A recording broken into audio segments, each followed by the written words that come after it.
Nesse vídeo vamos começar e terminar o livro de Cantares, capítulos 1 a 8. Como sempre, em todo início de livro nós mostramos, nós estamos seguindo essa tabela bíblica, que você lê a Bíblia em um ano, e a indicação é que você leia a parte indicada para cada dia e depois assista o vídeo, porque vai interagir a sua leitura, seus pensamentos com os meus comentários. Assim nós caminhamos pela Bíblia juntos. Claro que nós não conseguimos esgotar os assuntos num vídeo tão curto quanto esse, e claro que você também, ao ler os Cantares em um dia só, em algumas Bíblias fala Cantares, aqui fala Cântico dos Cânticos, se você ler tudo, todos os 8 capítulos, você não vai captar tudo de jeito nenhum, mas essa não é a intenção, captar tudo. A intenção é você se expor à palavra de Deus e permitir que Deus ressalte coisas na palavra. E nossa pergunta no último vídeo foi: o sexo é bom e santo? Sabe por que eu fiz essa pergunta? Porque muitos cristãos têm a impressão de que o sexo no casamento é permitido, é abençoado por Deus, é para ter filhos, é para o casal ficar unido e tal, mas não consideram como uma coisa santa, como uma coisa divina, como uma coisa preciosa. Tanto é que realmente também, se for pensar, Jesus falou que depois de morrermos e ressuscitarmos, nós não teremos sexo, nós seremos como os anjos. Então o sexo é uma coisa do homem caído, do homem depois de pecado, mas não é verdade. O sexo existia antes do pecado, quando a Eva foi tirada de Adão e depois Deus trouxe ela para ele, apresentou ela para ele e ele falou: esta afinal é carne da minha carne e osso dos meus ossos. E os dois se uniram e se tornaram uma só carne. Então, esse que é a coisa maravilhosa. O livro de Cantares é um livro sensual. É um livro que fala do amor entre um homem e uma mulher. É um livro que não é, assim, tão cuidadoso, discreto. É um livro mais explícito. Fala claramente de partes do corpo da mulher, do homem. Fala da paixão. Então, assim, o sexo é de Deus. O sexo é a ideia de Deus. O sexo é santo. O sexo é bom. Deus gosta que haja sexo porque foi Ele que criou. Então, por que a gente tem tanta coisa errada sobre o sexo? Tantos pecados, piores pecados, assim, mais escandalosos são os envolvidos com o sexo. Por que existe tanta pornografia e tanta indústria bilionária com isso? O diabo sabe que o sexo é a coisa mais santa que tem e ele quer sujar, ele quer desconfigurar, acabar com essa coisa santa. E ele conseguiu fazer tanto isso que as mentes ficam contaminadas e não entendem o propósito de Deus com o sexo. Ele tirou a santidade do sexo e tornou uma coisa comum, corriqueira, banal e terrível. Por que o sexo é tão importante pela Bíblia e por que Deus criou o sexo? Ele criou o sexo para que duas pessoas se unissem e se tornassem um. E Paulo, quando fala sobre isso em Efésios, ele está falando do marido e da esposa, mas ele diz: mas grande é esse mistério, mas estou me referindo a Cristo e a igreja. Ou seja, o sexo no nosso corpo físico, ele é uma figura da união do Filho de Deus com o seu povo na terra, que é a igreja, que vai se unir e se tornar um só.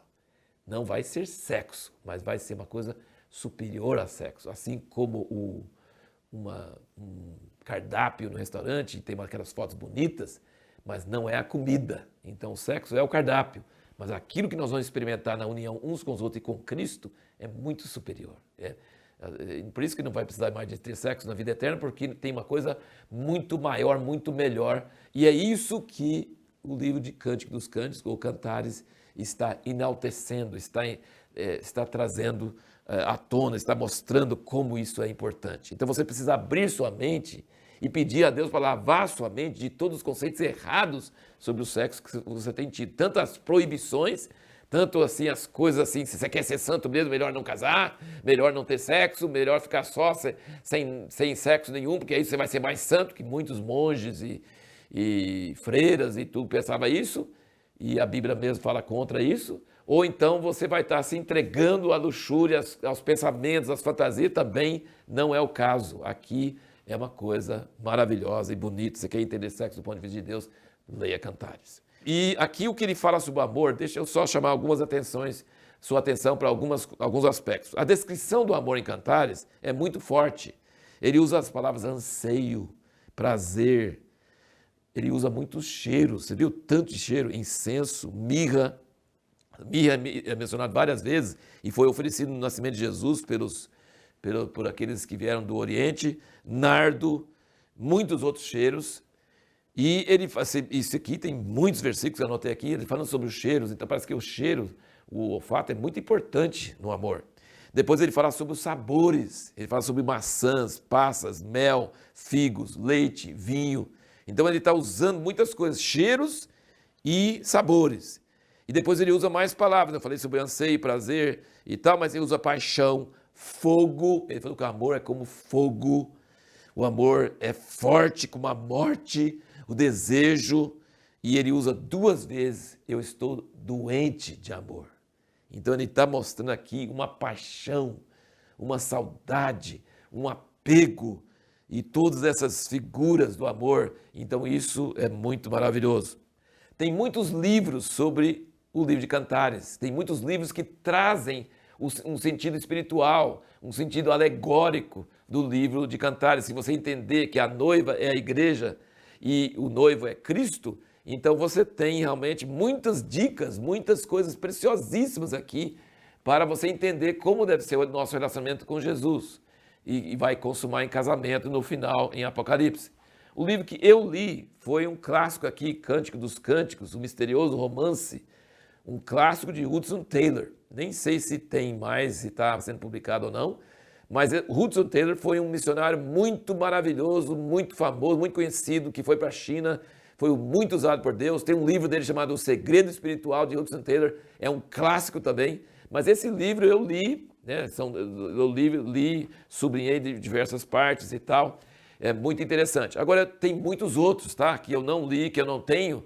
Se você quiser aprofundar mais, pode se aprofundar. Nosso curso lá em Montemor, do Convergência, o CPP, Curso de Preparação Profética, tem um dos cursos que é sobre o livro de Cantares. Ministrada com muita unção, é um dos cursos que os alunos mais gostam, que mostra a relação entre o cristão, entre a igreja e Jesus. Muito precioso, muito maravilhoso. Outras, assim, só terminando de comentar, tem muitos cenários da Terra Santa. Eu que tenho ido várias vezes lá, é apaixonante ver a menção do cenário lá. Por exemplo, montes, colinas, o Monte Hermon, jardins, pastos para rebanho, vinhas, flora e fauna da Terra Santa.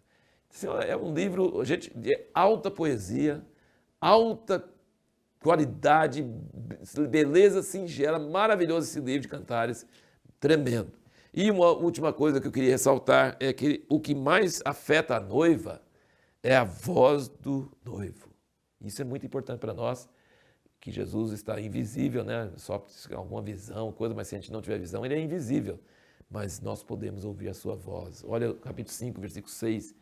Eu abri ao meu amado, mas ele já se tinha retirado e ido embora. A minha alma tinha desfalecido quando ele falara. Minha alma tinha desfalecido quando ele falara. Busquei, mas não o pude encontrar. Chamei, porém ele não me respondeu. E o versículo 16. O seu falar é muitíssimo suave. Isso é a noiva comentando sobre a voz do noivo. E sabe o que toca mais o amado? O olhar da noiva. Então não é a voz dela, é o olhar dela. Olha o capítulo 4, versículo 9, ele diz: enlevaste-me o coração, minha irmã, noiva minha, enlevaste-me o coração com um dos teus olhares. E o capítulo 6, versículo 5, ele diz: desvia de mim os seus olhos, porque eles me perturbam. Então ele é atraído pelo olhar dela, o olhar de paixão, de desejo por ele. Ele fica transtornado. E é a voz dele que afeta a noiva. E assim terminamos o livro de Cantares. Qual a pergunta que nós vamos fazer para o próximo vídeo? Quais são as características do livro de Isaías que o tornam tão especial?